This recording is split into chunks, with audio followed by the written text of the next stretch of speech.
Hi friends, welcome to my YouTube channel శ్రేష్టానికి 1 2 3 4. ఏంటి YouTube channel start చేయగానే పాలు మిల్క్ చూపిస్తుంది అనుకుంటున్నారా?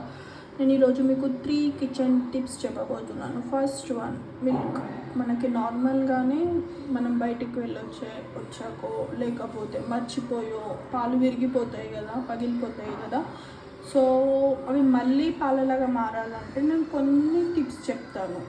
అదేంటంటే, పాలలో కొంచెం వంటింటి సోడా 2 చిట్కాలు వేసి టీ స్పూన్తో 2 మినిట్స్ కలిపితే అది నార్మల్ పాలలాగా అయిపోతాయి. సిమ్ మీద లో ఫ్లేమ్లో మరగబెట్టుకోవాలి పాలు. First tip.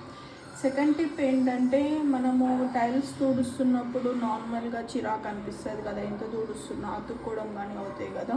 మనం దేవుడి గదిలో వాడే 2 హారతి కర్పూరాలు వాటర్లో వేసి, మీరు ఏ షాంపూ వాడుతున్నారో ఆ షాంపూ అందులో వేసి, తర్వాత మీరు ఏ లిక్విడ్ వాడుతున్నారో టైల్స్కి అది అందులో వేసి స్మాష్ చేస్తే మనము రోజులాగే టైల్స్ తుడుచుకుంటే చాలా నీట్గా, చాలా బాగా మెరుస్తాయి. థర్డ్ టిప్, వైట్ డ్రెస్సెస్ పిల్లలవి ఆర్ సంథింగ్ ఎనీ బెడ్షీట్స్ మరకలు అవుతూ ఉంటాయి కదా, ఆ మరకలు పోవడానికి 2 హారతి కర్పూరాలు హాట్ వాటర్లో, వంటింటి సోడా కొంచెం, సర్ఫ్ అండ్ కంఫర్ట్ ఆర్ మీరు ఏది యూజ్ చేస్తే అది, మీరు ఏ షాంపూ యూజ్ చేస్తే ఆ షాంపూ వేసి ఒక 1-2 hours 3 hours నుంచి తర్వాత వాష్ చేసుకుంటే బట్టల పైన మరకలన్నీ పోతాయి. Thank you.